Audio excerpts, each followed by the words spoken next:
সশস্ত্র বাহিনীর ক্যাপ্টেন ও তদূর্ধ্ব পদমর্যাদার কর্মকর্তাদের বিশেষ নির্বাহী ম্যাজিস্ট্রেটের ক্ষমতা আরও 2 মাস তথা 60 দিন বাড়িয়েছে সরকার।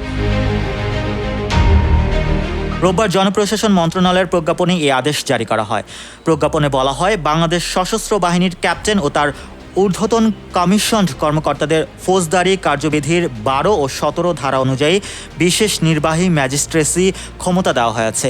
এই ক্ষমতা 14 জুলাই থেকে 60 দিন কার্যকর থাকবে। সারা দেশে তারা এই ক্ষমতা প্রয়োগ করতে পারবেন। সেনাবাহিনীর এই ম্যাজিস্ট্রেট কর্মকর্তারা ফৌজদারি কার্যবিধির 64, 65, 83, 84, 86, 95, 100, 105, 107, 109, 110, 126, 127, 128, 130, 133 ও 142 ধারার অপরাধ বিচার করতে পারবেন। Mohammad Rasel, news 21, news desk.